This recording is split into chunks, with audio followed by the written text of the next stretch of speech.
Continuing down the tracks of this Sign of the Times B-side train, we're going to be talking about Shockadelica on this episode of the Press Rewind Prince Lyrics podcast. And joining me to discuss this sexually charged Camille track is Leslie Ballard. Welcome back to the show, Leslie. Thanks, Jason. Always a pleasure. Thanks for having me.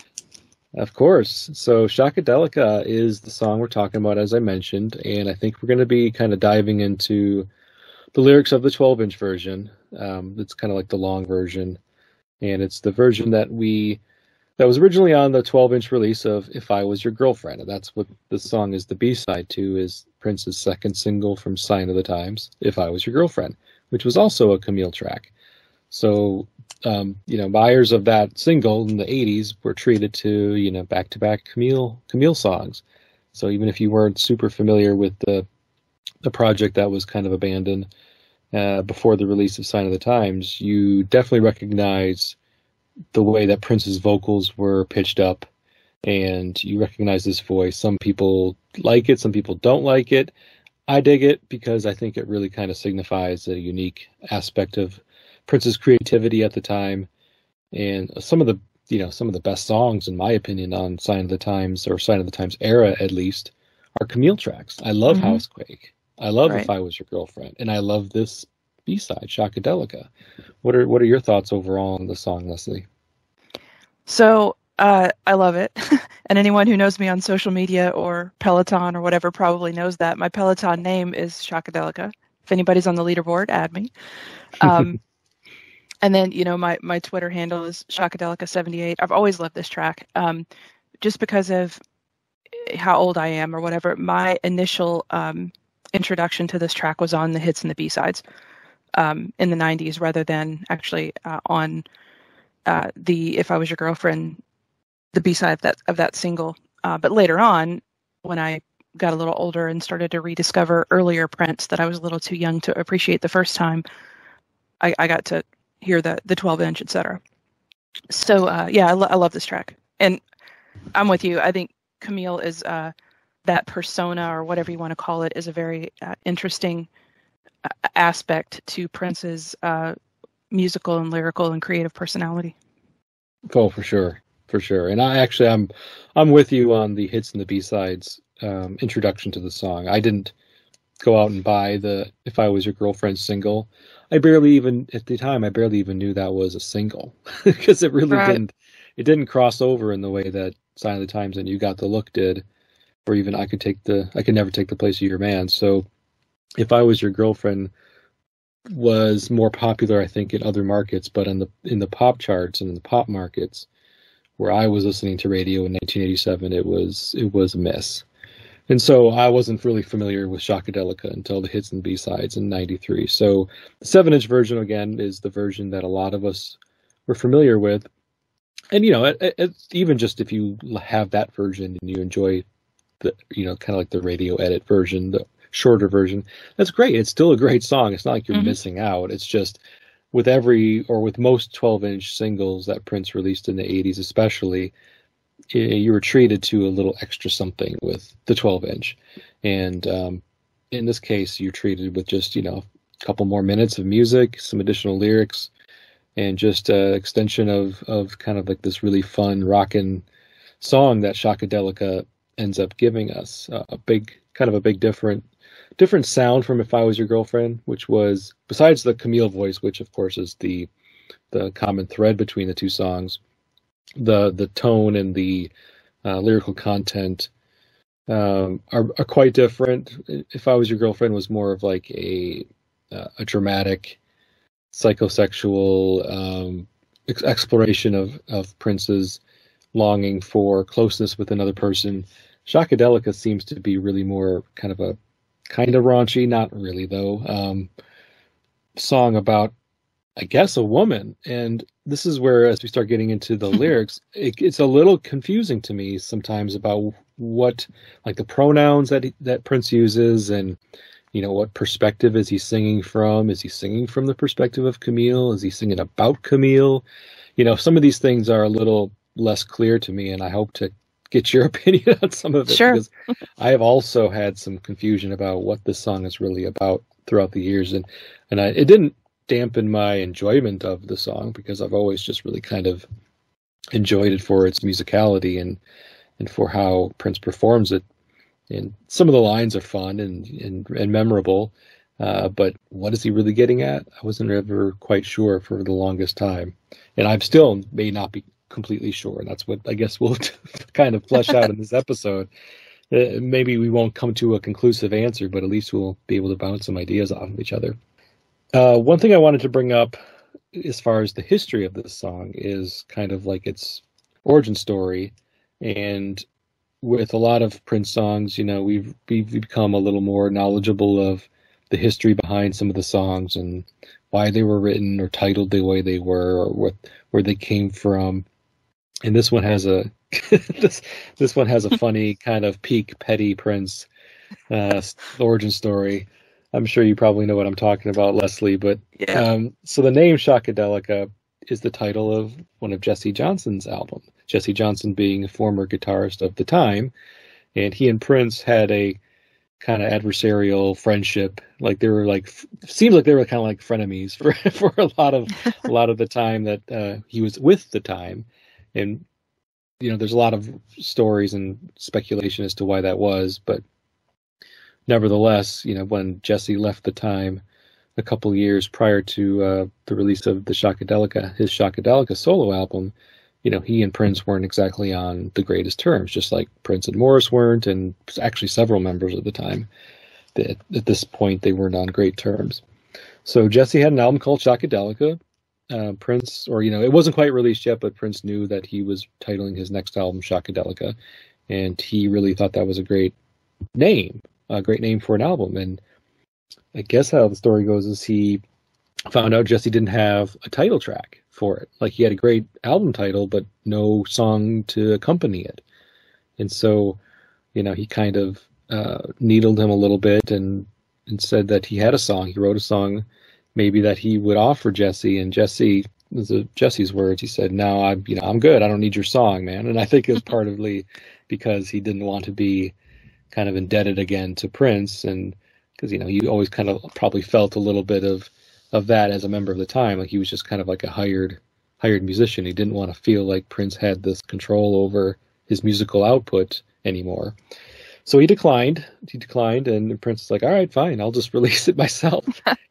and now that's not necessarily the petty part. The petty part, I guess, is that Prince made sure that this song was heard before Jesse's release. Yep. Like, he fast-tracked it somehow and got it finished and mixed and everything, and then had some radio station play it just to get it out there, seemingly just to make it seem like Jesse ripped Prince off. Yeah, he put it out on KMOJ, and it was like, "See, isn't it great?" And tried to actually convince Jesse to put it out on a second pressing, and he wouldn't do it. Yeah, no, I mean, Jesse's probably a very proud man. I imagine he's like, "I appreciate it, but if you're gonna stoop to this kind of level and expose the fact that you wrote a song for me, performed it, it would seem, and then for me to put it on after the fact would make it seem like I'm still kind of trying to ride your famous coattails." And I think at that point Jesse was totally over it. So he wanted to pursue his own musical direction. So we get Shockadelica. Jesse doesn't. But there's an album that was released around the same time. It's very confusing for anybody who's not really aware of their connection to see an album because it's not like Shockadelica is a really common term that's right. Used a lot. To see two instances of this word used in short succession there in 86, 87 would be probably fairly confusing to most just casual observers of the two artists. But yeah, that's basically the story. This was recorded in September of 86, but we didn't get it until officially get it, besides just hearing it on the radio when he released it early, until mid 87 when "If I Was Your Girlfriend" was released as the official single. But it's fun. It's an interesting, looking back 30 some years later, it's okay. I get it. Those two had kind of one of those relationships that they just like to pick at each other and super, like I said, super petty power move on Prince's part to release the song ahead of Jesse's album, though. All right, so moving on then to the song itself, since we kind of touched on a little bit of its history and its origin story. Prince seems to really be playing with gender pronouns on this song, and this is where I kind of expressed a little bit of my initial confusion about who is he singing this from the perspective of, who is he singing this about, who is he singing this to. Those are three kind of really key questions that, you know, anybody who's really trying to understand this song's lyrics have to ask themselves as the song is being performed. Because he's singing the song in the voice of Camille, right? I think we both agree that this is a Camille song. It was actually intended for the Camille album proper. So when Camille, the project, was being fleshed out in late 86, this was on the track listing. So it was going to be, you know, it was going to make that album. It was never just thought of as a B-side at that point. So if that's the case, so if Prince is singing from the perspective of Camille, then we have to kind of take a look at it from that perspective, and as we're going through the lyrics a little bit. Is this kind of like a real, and I wonder if this is a real good example of gender fluidity, or if as we talk through the lyrics a bit, that's not necessarily the case, and we understand maybe it's a song about a completely different persona altogether.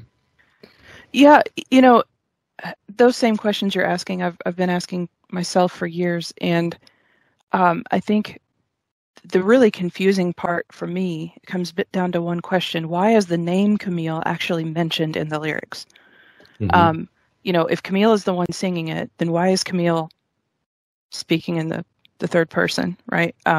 In the lyrics, the historical record from Prince himself, from others around him, is that the Camille persona was intended to be a boy or a man. Mm-hmm. You know, that I've seen some interviews, and the incredible Dwayne Tudall mentions this in his most recent book, Prince and the Parade Inside of the Times era studio sessions, about, you know, I think it's in like is it the Love Sexy tour book or somewhere like that, where it mentions, you know, a boy named Camille, a boy named Camille, I think is how it puts it. And then there's interviews where Prince acknowledged that the Camille character or alter ego was named after an intersex person from like the 19th century who was, I think, assigned female at birth, and then I don't know what the circumstances were, chose, reclassified, whatever, as male later on. And that's where the name Camille came from. So it seems to be that he intended for Camille to be regarded as a boy, a man, male in some way. So that raises even more questions about the lyrics, right? Like when you read them from that perspective. But yeah, I mean, I remember early, you know, years ago, first listening to the song thinking, wait a minute, is Camille Shockadelica? Is that just a nickname? Like, what's going on here? Yeah, you've got the same questions I've got, Leslie. And that's why I brought up the gender fluidity, because, again, I've heard the same things that you've heard and read about Prince referring to Camille as a boy, as male. And so, but then in this song, you get, if we're interpreting it correctly, and this is where we can, as we start getting through the lyrics, we'll decide whether or not we really are interpreting it correctly.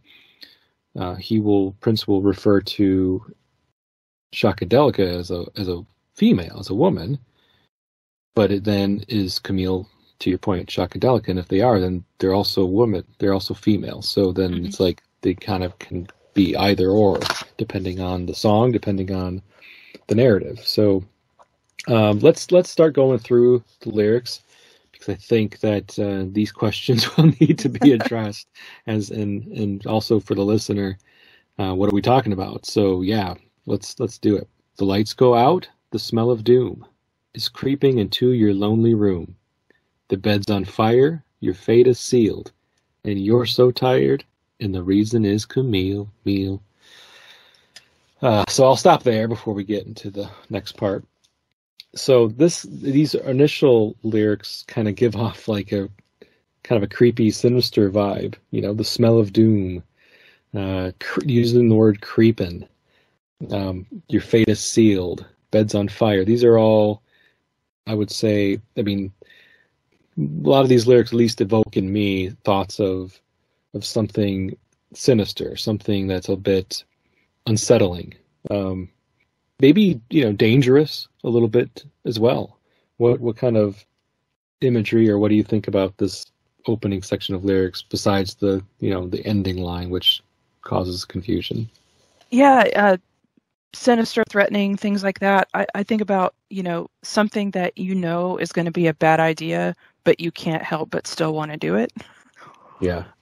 And I've always had this mental image that if they were to record a music video for this, that they could reuse the set of Automatic. Right? Like the, chained up to a bed, just that, that very, I don't know. It just seems similar to that to me.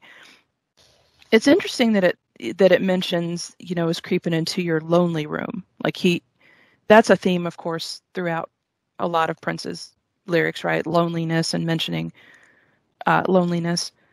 And I've just always thought that was interesting that's prominent in the very first verse of this song, that, whatever this threatening force is that's coming in, and your fate is already sealed. It's going to happen. It's going to happen, but it's preying on loneliness, maybe. Yeah, maybe. I think that's an interesting lyric there.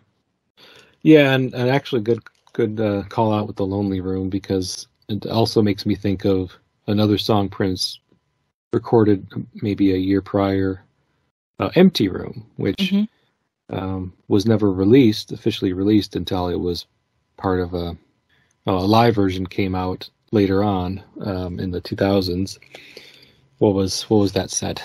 He released a version of Empty Room eventually, which was taken from a soundcheck. That song is kind of more about a breakup. This one, it isn't necessarily about a breakup. This seems to be more about, I don't know, like a sexual encounter that is that is going either gone terribly wrong or exactly right, depending on how kinky you are, or what you're trying to get out of it. In the "so tired" line, your fate is sealed and you're so tired, and the reason is Camille. So the tired part makes me feel like, or gives me the thought that Camille, in this case, because it says the reason is Camille that you're so tired. Camille kept this person up all night because she's insatiable sexually, or she's really adventurous, and it's something that, or if there's some sort of bondage or something really, like I said, kind of kinky going on here, that it is a very time-consuming activity that these two have engaged in. Right. And it kept them up all night. And if Camille is not Shockadelica, then why? Why is Camille keeping him up? Yeah, exactly. The reason is Camille. And so if you're implying that Prince is singing this from the perspective of Camille, then he's basically saying, the bed's on fire, your fate is sealed, and you're so tired, and the reason is me. Right. Because I am Camille in this song. So again, this is where you listen to this first grouping of lyrics, and you initially think that this is going to be a song that's about Camille. And I'm not sure we always get that impression throughout the rest of the lyrics, or I'm not sure that we're supposed to even assume that based off of how the rest of the lyrics go. But this is what you get right off the bat because of how Prince words this first verse. So keeping that in mind as we go through the rest of the song, I think it's kind of like how we have to keep that perspective in mind, and then we can either debunk our theories or confirm our theories about the song being about Camille / Shockadelica. I just wanted to say I was searching back through my memory banks, and maybe Empty Room was on C Note. C Note. That's was that what it? Yep. Yeah. Yep. I was thinking news for some reason. I'm like, no, that's all. It was one of the MPG Music Club releases. I think it was C Note. It was. You're absolutely right. That's the one. Thank you for clarifying that. I knew it was going to bother me until I looked it up. All right. So yeah. Anyway, then we get to the next grouping of lyrics. I guess you can call it the chorus for the most part. So after he says, the reason is Camille, then you go, Shockadelica. The girl must be a witch. She got your mind, body, and soul hitched. Shockadelica. You need a second opinion, but she never wears a stitch, so you can't take her home. Okay. Now he's using, like, you know, a different perspective, like a third-person perspective. She and her, and we're also, the pronouns are female here. Mm-hmm. Shockadelica, the girl must be a witch. I mean, he says right there, Shockadelica, the girl must be a witch. She got your mind, body, and soul hitched. You need a second opinion. She never wears a stitch, so you can't take her home. Okay, so it's clear. He's used several female pronouns in this chorus. So I think at this point we have to assume, you know, that Shockadelica is a female, is a woman. So anyway, like in this chorus, there's a lot of great imagery again going on here, just like in that last line or the last verse. What do you like with the chorus, Leslie? So my favorite line in this entire song is in this section. You need a second opinion, but she never wears a stitch, so you can't take her home. I absolutely love that line. Yeah. It cracks me up. It reminds me actually of like Super Freak. I was just going to say that. Yes, it absolutely does.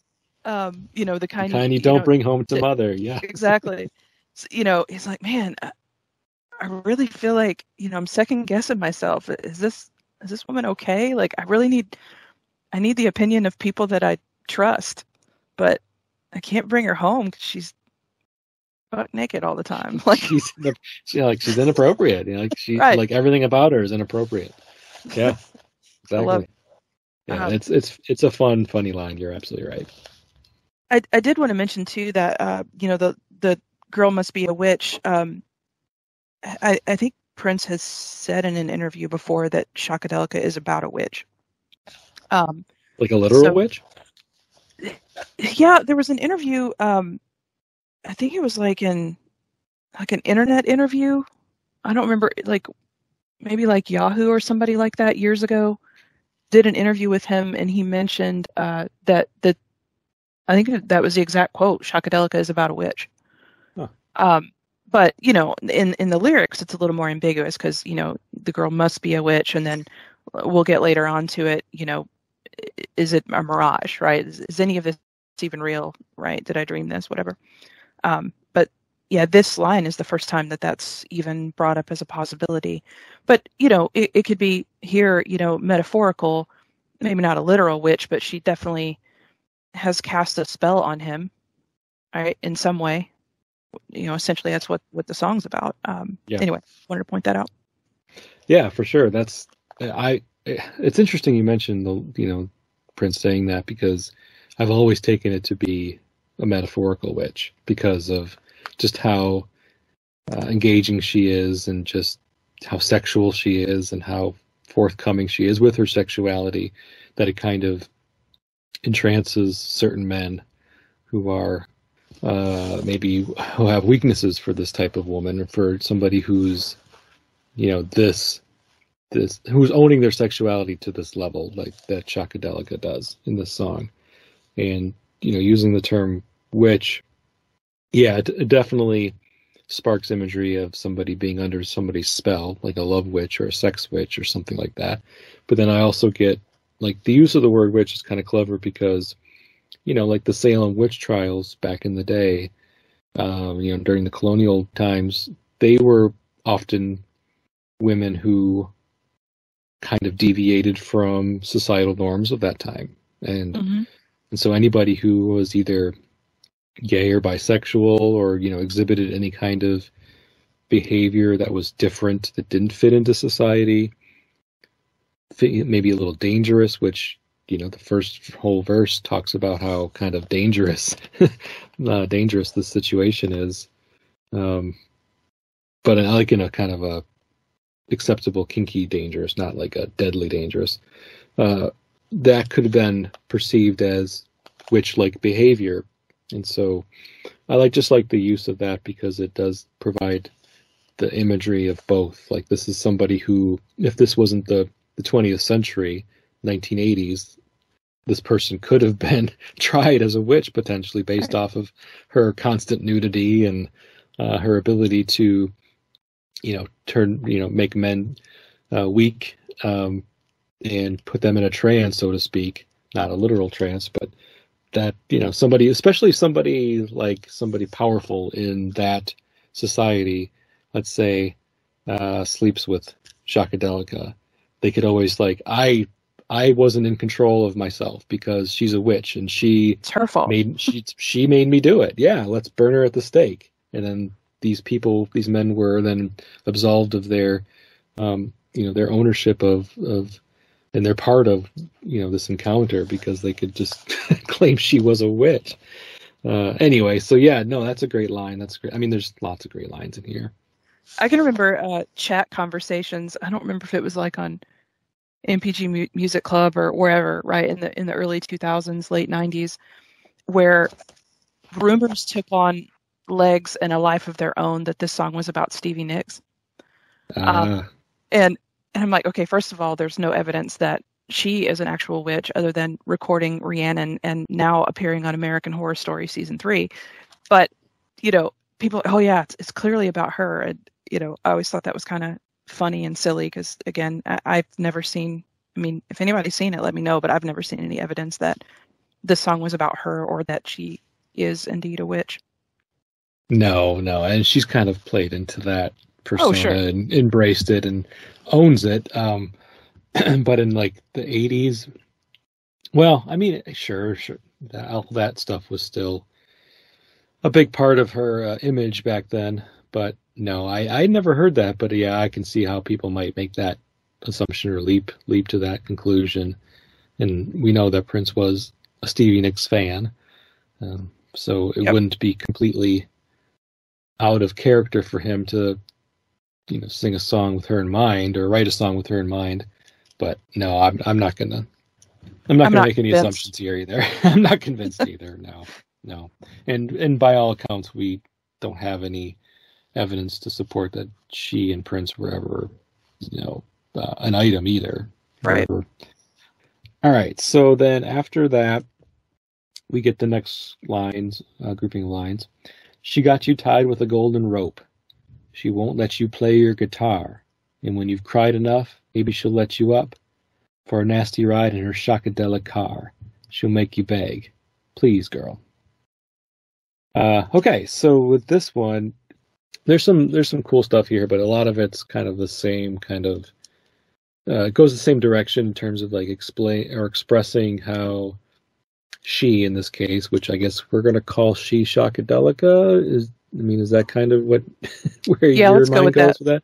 Okay, instead of saying she is Camille in this case, because I just don't have a hard time reconciling that the she in this song is Camille based on everything that we know about Camille. Yeah, there's no, if I recall correctly, there's no more references of the name Camille in the song. It's just that one interjection there. I say let's go with Shockadelica. Okay. All right. So in this case, Shockadelica is tying you up, and this is again where he's not singing she tied me up or she tied, if Prince is singing this again as Camille, he's not talking about how Shockadelica is affecting him, how Shockadelica has, kind of taken over his mind, body, and soul. He's talking about you, whoever you is in this song. So I don't know if we ever get any answers about who the you is in this song, but the you can play guitar. She won't let you play your guitar. So I guess we have a little bit of a clue that the you is a musician. Maybe Camille's singing about Prince, Or maybe, in his pettiness, maybe Camille is taking a jab at Jesse. Sure, Jesse was a guitar player. Absolutely. Right. Yep. It's not like he was a keyboardist or a drummer. He was lead guitar. So that makes sense too. So yeah, it could be either or. Prince or Jesse could be the you in this song if we're going to put anybody to it. You could just be generic you as well. Nobody specific in mind, but yeah, knowing the history of the song and knowing how Prince likes to make jabs. A golden rope. I don't really know if there's any significance to the rope being gold. Yeah, he could have just needed a 2-syllable adjective, right? For rope. But maybe there's, a golden rope.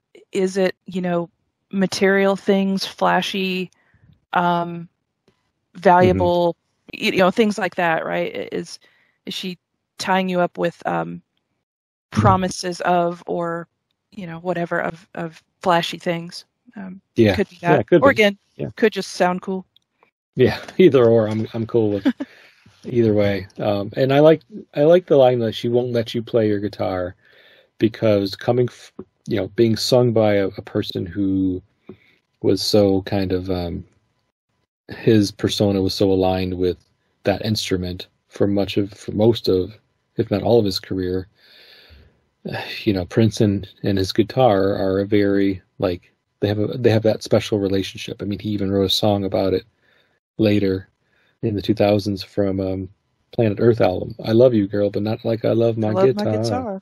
So for him to say, like, she won't let you play your guitar, that's a big offense. That's a very important piece of information to know about Shockadelica. Like, she might tie you up, and she might do other things that could be considered dangerous, but the fact that she won't let you play your guitar, I don't know. That's pushing. That's pushing. She's even taken a part of your identity, right? Like, that's very, I don't know. I don't want to say infantilizing, but it's just, that's taking a significant piece of a musician.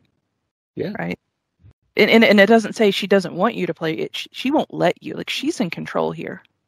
Yeah. That's of everything. Exactly. That's really what it kind of boils down to, I think, is just giving examples of how in control Shockadelica is and how much control she has. I mean, you can almost even call this this whole song a precursor to P Control. Mm-hmm. It's not exactly the same, but in a way, it's kind of calling it like a woman who's really has total control over their life. And in this case, Shockadelica is using this control to control a man, we assume. I guess, I don't know if he uses a pronoun for the person other than you. So it doesn't have to be a man, I suppose, but I don't know if later on it mentions it, I forget, but we'll go through it and see if there's any clues that it's a man that Shockadelica is tying up and not letting them play the guitar. But I just get a lot of like S&M type vibes from this song. I don't know if it's just me. Yeah, that's like when I was saying the set from Automatic, that's the exact vibe and aesthetic I'm getting to. Yeah, and they tie Prince up in that song, and maybe it's not a golden rope, but it's a rope nonetheless. Exactly. So, for sure. And the Shockadelic car is a kind of a fun play on words. Shockadelica, Shockadelicar. That's always interesting as well, and it's a nasty ride. So I think there was I think he uses the word nasty later on too. Mm-hmm. And I know he used the word nasty in La La La He He He, because I remember talking about that with Richard. And then, of course, we've got the Janet Jackson song Nasty. That was a big hit in 86, 87 as well. So nasty must have been just one of those words that was kind of in the air, being used by all these artists, musicians at the time. Right. It's still a word that people use to describe something but typically, I think these days, at least when I hear it used, has more of a negative connotations. Like a nasty ride and a Shockadelic car kind of gives me the impression that it's more fun than not, although it's maybe a little bit dangerous still too. Right. All right, so the chorus again is different, which is kind of cool. You get a little bit of new words to go along in the chorus. It's not identical. Shockadelica got you in a trance, because when this woman say dance, you dance. Shockadelica. You need a second opinion, but you just can't leave her alone. With her, you got no mind of your own.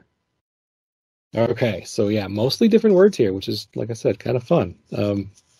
What do you like in this chorus, this new chorus?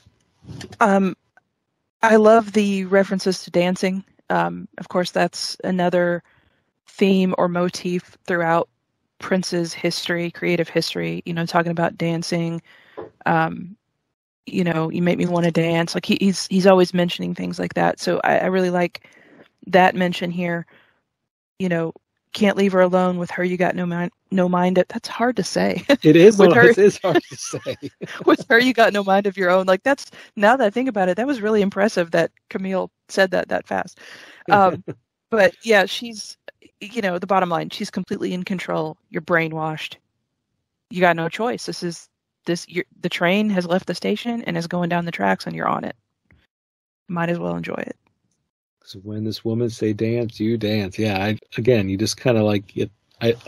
You totally get this imagery, and this could be a great, empowering anthem for somebody who, somebody's pissed off, like the patriarchy hit them hard today, and they wanted to get back at some men, but not really necessarily, just do it in their safe space and just express some frustration. You could put on Shockadelica and imagine you don't want to imagine somebody that you don't like, though, I guess, in some of these songs, because there kind of has more too much sexuality involved in some of this domination that Shockadelica is doing. But nevertheless, you can think of this song in that manner, that is just this person that has so much power and is so attractive, so sexy, so arousing, that they put people in a trance, put men in a trance potentially. And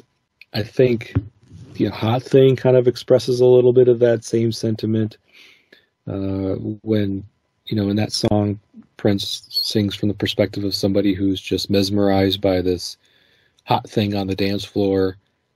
This is obviously taken to kind of the nth degree with how far that the woman takes this power and this ability to kind of control men with her sexuality.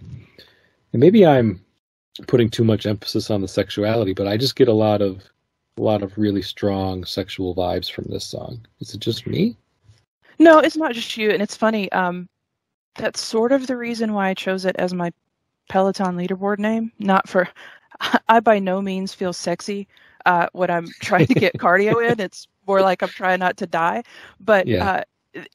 That leaderboard name, they always tell you, choose something that makes you feel powerful. And when I clip in, and that's my persona, right? I feel strong and powerful as Shockadelica. So that's why I chose it. I can see, that piece of it, like I said, not sexually from that perspective, but I do, the power, the strength, the badassery, whatever you want to say. Mm-hmm. I definitely get that, but certainly, the lyrics of this song are 100%, I think, sexual. Yeah, they are, but yeah, you are able to kind of flip that and utilize it in a different way, which I appreciate.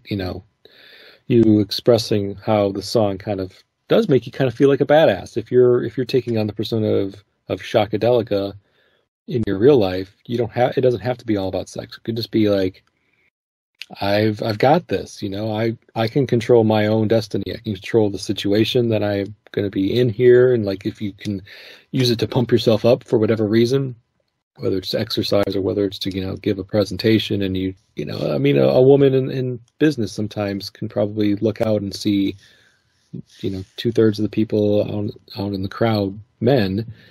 If they feel intimidated, they can think of them as Shockadelic. Like, I could put all these men in a trance. I've got that power within me. I'm going to use my brain, or I'm going to use whatever to do that. This is the kind of attitude I'm going to have, and I'm going to kick ass and look good doing it. Absolutely. Maybe that's a little bit of what this song can give people who need it.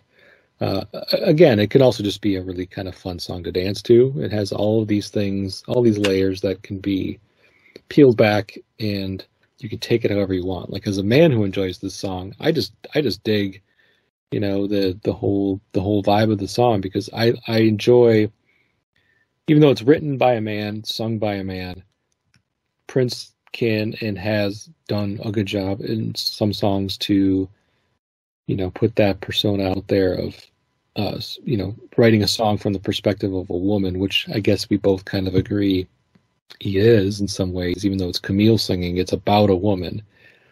I think that this is another example of Prince including a woman in a song in such a way that she's not just an object. She has agency. Like, she's the main character, not a prop. Right. Mm-hmm. And I really, she's powerful in this song, but it really takes some understanding and more in-depth consideration to write that way, I think. No, I agree. I definitely agree. And sometimes Prince is very successful at writing songs that have that kind of through line with it, with where the woman does have agency. But then sometimes you get a song and that he's writing from the perspective of a woman. You just kind of shake your head and wonder, what is he doing? This isn't the kind of song that really should express that same kind of feeling. And I guess that just tells me that he is a multi-dimensional songwriter and can write a frivolous song where the woman seems like she's a ditz, or he can write a song where the woman seems like she is in total control, and maybe even a little bit ahead of its time for when it was written. It just depends on maybe his intention for the song, like who is it going to be intended for. Like, where was the end? Where was the song going to end up? Because I don't think he was writing songs from the perspective of a woman too often without having something in his mind to think, like, okay, this is going to be part of the Vanity 6 project, or I'm going to give this song to Sheila E. or something like that. Like, but then you hear stories of songs that he wrote for either Joni Mitchell or Bonnie Raitt, and you're thinking to yourself, really? Like, you thought this would be a good that song? Would be a good fit? That this would be a good fit for these women? So he's just very inconsistent, I think, sometimes when he's writing songs for women. And I don't know. I mean, he didn't write it for a woman. So this is where maybe, again, it's a little confusing when you're thinking about that. It's from the perspective of, or it's not actually from the perspective of a woman. It's about a woman, but it's not from the perspective of a woman, if we don't believe Camille is a woman. So it's just confusing, and it does make you scratch your head sometimes. Now this is where I mentioned again, I get confused sometimes, and even in this episode, I've had to correct myself a few times talking about this song. So forgive me, listeners, for being so kind of scatterbrained when I'm trying to talk about the perspectives and who the song is about and who's it for and who's it sung by, because it is all very confusing. Okay, moving on.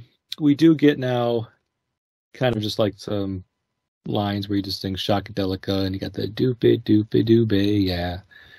But then we get the actual next real grouping of lines is more of like a refrain or a little bit of repeating of the same lines, at least the first two lines, where he says, the lights go out, the smell of doom. Again, it's creeping into your lonely room. Again, it's creeping into your lonely room. So to clarify, that's an added word. He's talking about this happening again, like it's a repeated occurrence.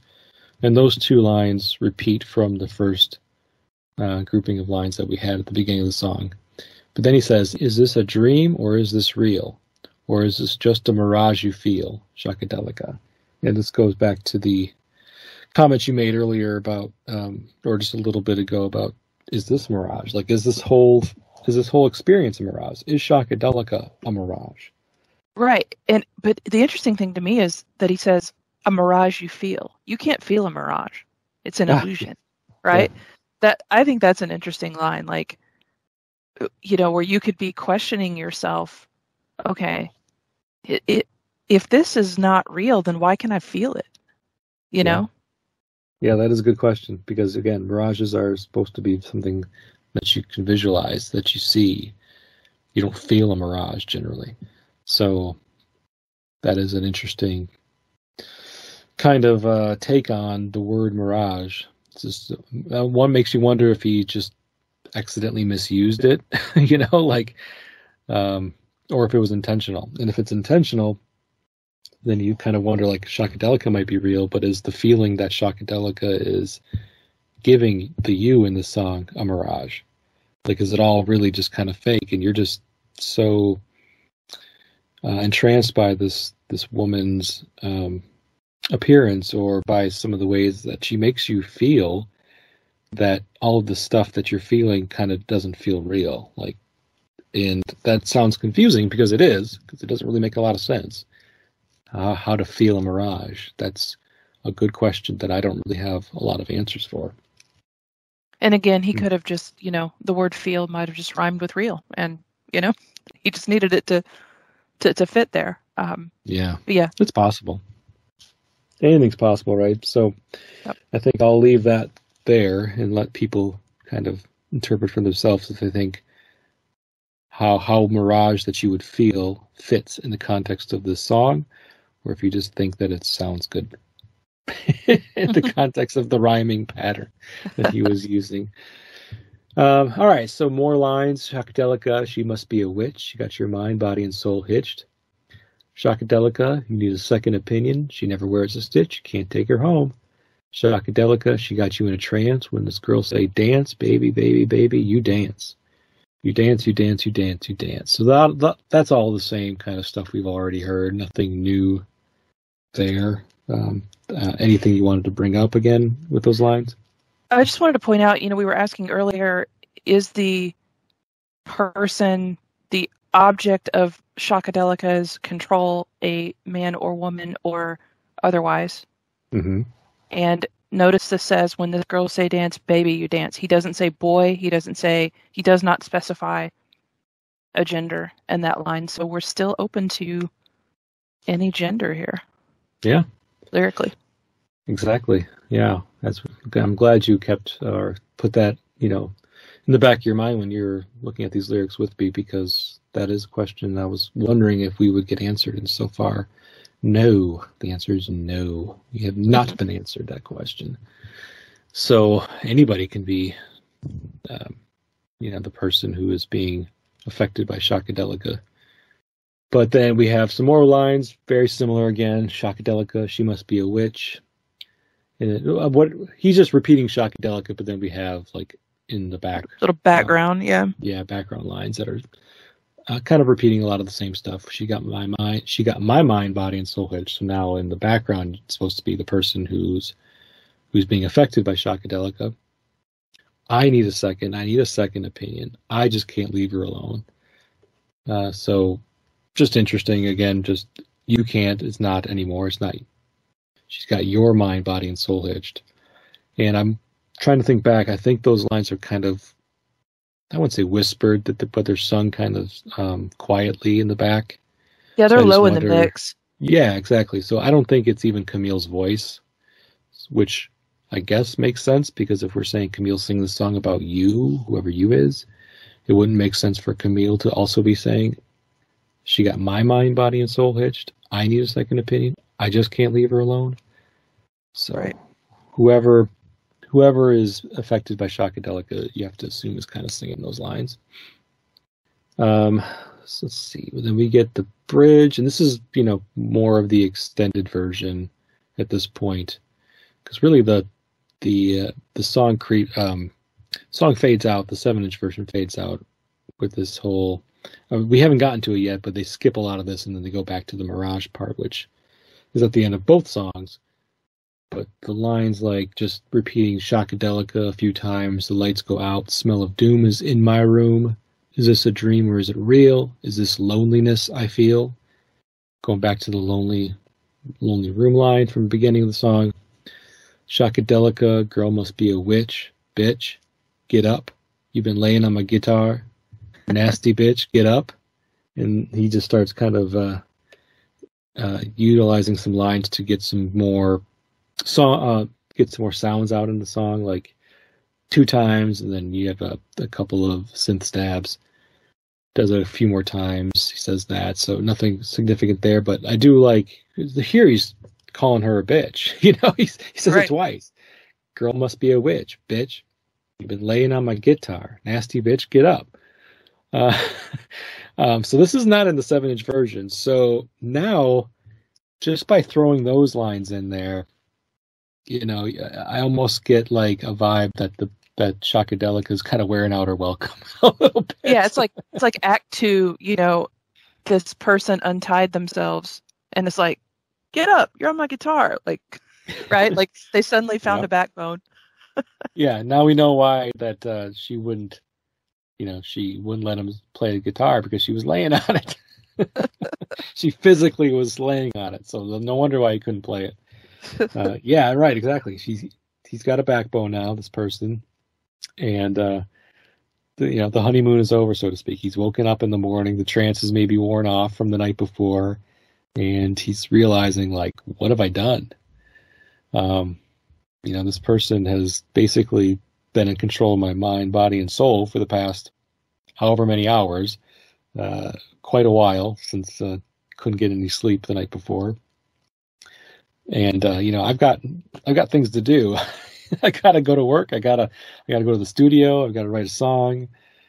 You must be a witch. And then for him to use the word bitch twice, again, in a negative way, for the most part, you have to kind of assume it's a negative way, the way he says it, that he's pissed off now. He's like kind of regretting what he did, and a bit angry that he allowed himself, I guess in his mind, or from his perspective, he allowed himself to be so controlled that way.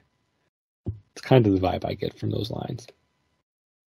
Absolutely, yeah. Just that sort of backlash to the previous evening, or I'm projecting that onto the song. We don't know that it was night, but the previous, like you said, the earlier hours activities.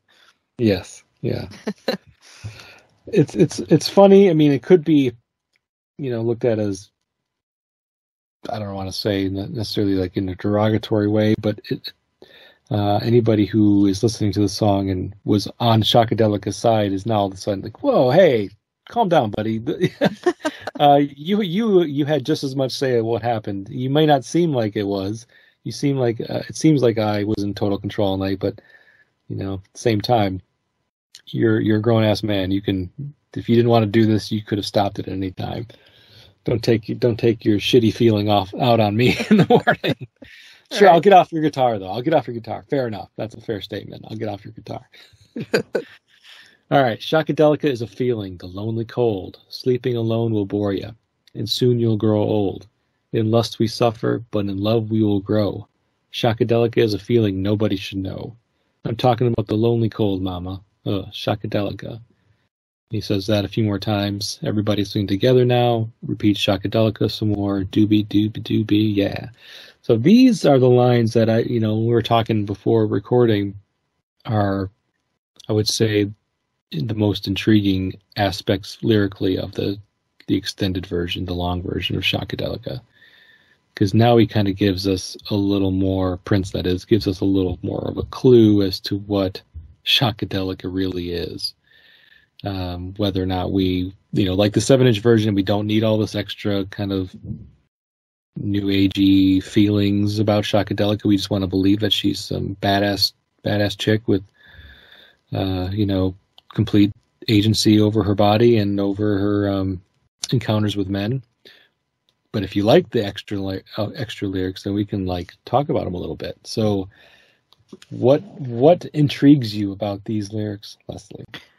This part feels like the moral of the story, tying a bow on it, sermonizing Prince at the end, right? Like, so what we can learn from this scenario is, right? Mm-hmm. And this verse has always felt to me like it could belong on a track on like Love Sexy, like almost like Anesthesia vibes, not like musically or arrangement wise or whatever, but the content. But yeah, this reference to the lonely cold, Shockadelica is not just a creeping in sexual force that overpowers you. It's almost like he's saying here that like Shockadelica is the loneliness and cold that comes when something is purely lust with no love. Maybe. Yeah. Right? Because, sleeping alone will bore you, and soon you'll grow old. In lust we will suffer, but in love we will grow, right?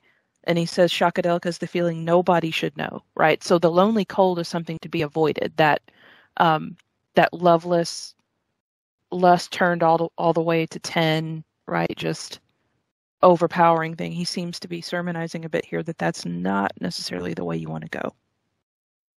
Yeah, this speaks a lot back to, or harkens back a bit to, his post Purple Rain, sermonizing again about love versus sex, the difference, knowing the difference, lust being kind of, that sinful activity that he expresses regret for, that being his vice and temptation, basically.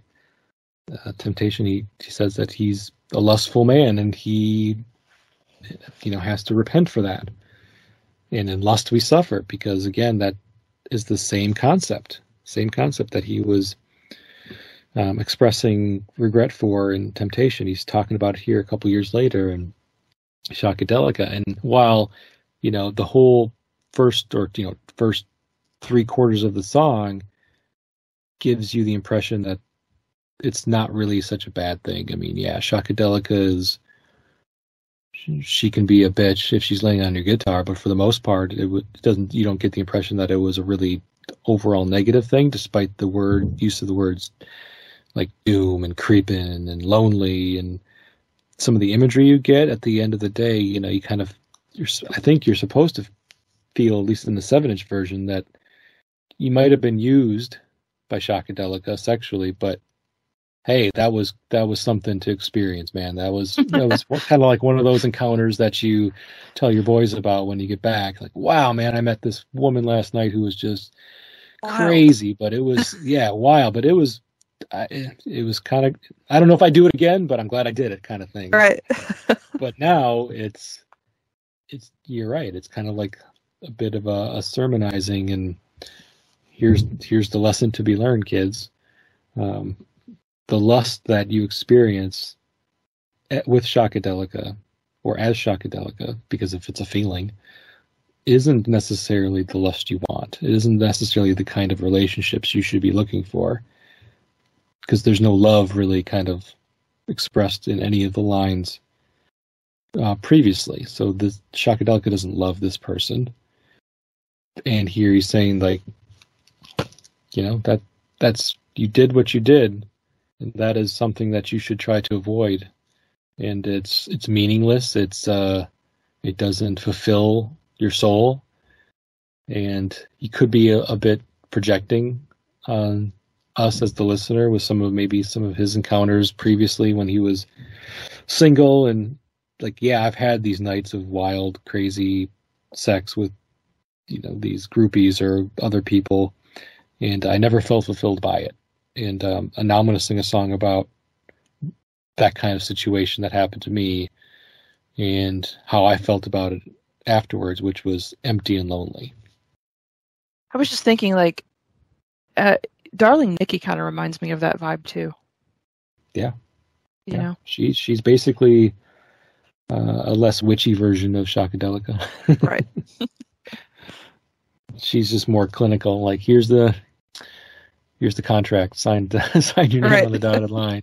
Shockadelica is just like, I'm gonna use mind tricks on you, and you're gonna do whatever I want. She's next level. Yeah, she's definitely next level.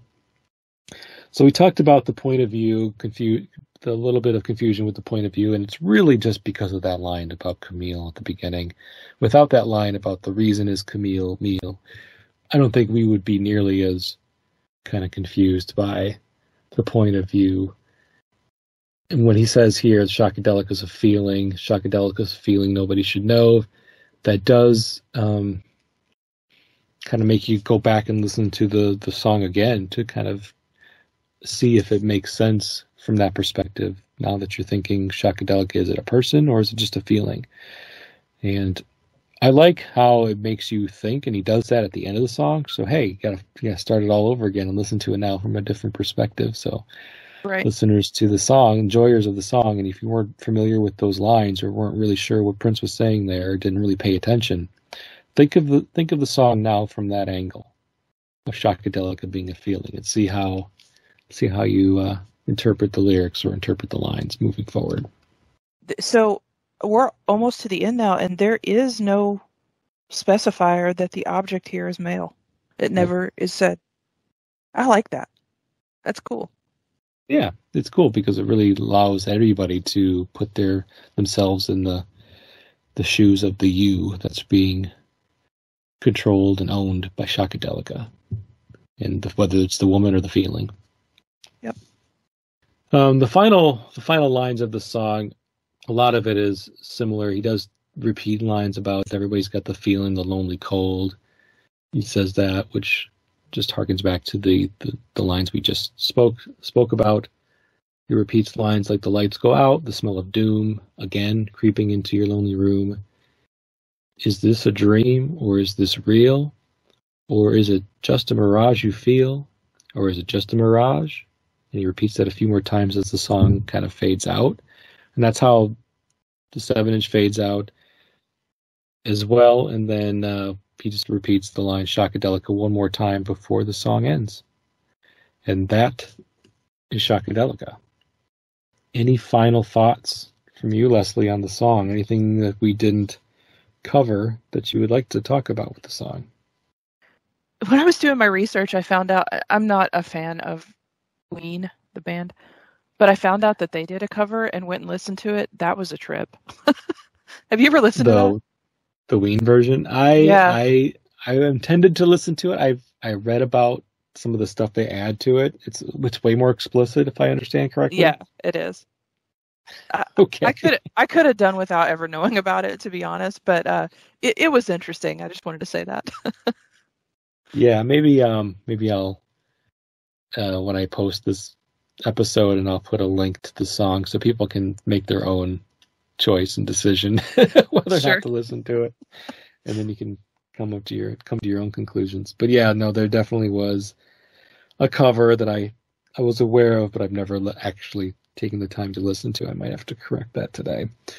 So yeah, I mean, is the song a commentary on female sexuality and how maybe society can, fear these types of women? And this is like Prince expressing that fear a little bit, or is it him talking about, and just another expansion on the idea of love and sex, lust versus love, and how in his mind one is pure and one is a sin, and you don't, and this is just kind of like a fable or a story about a situation, like an allegory almost, about this type of situation, or this type of battle between good and evil, love and sex.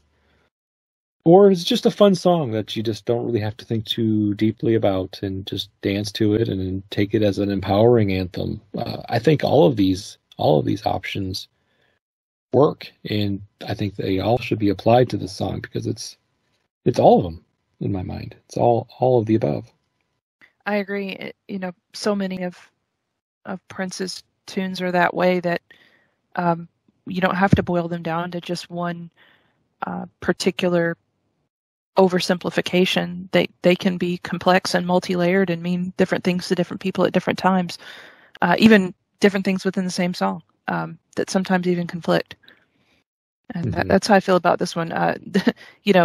Shockadelica feels to me, I already mentioned before, empowering, makes me feel like a badass when I listen to it. It's a great song to play when you're getting ready to go out for the evening, and you need to pump yourself up. I mean, it's great. Great workout tune. It's I love this track.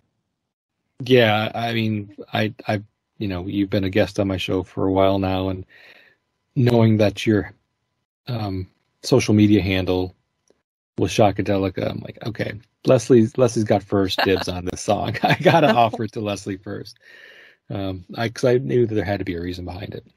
It wasn't an accident that you had chosen that. So I figured you had some enjoyment, had some kind of strong personal feelings about the song.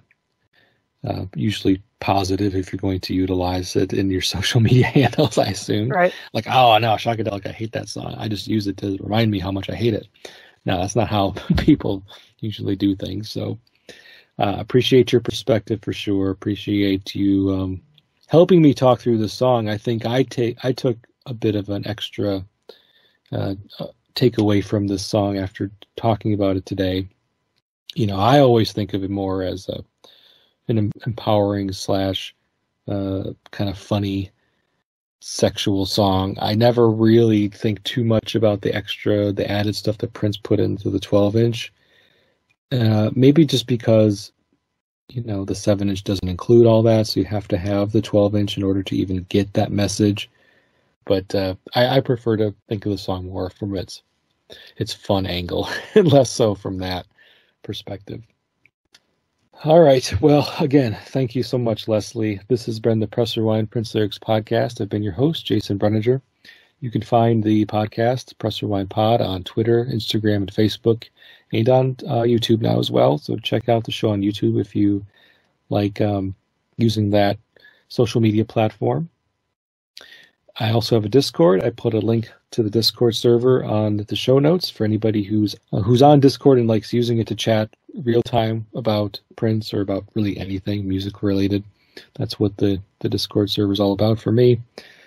And until next time, thank you very much and goodbye.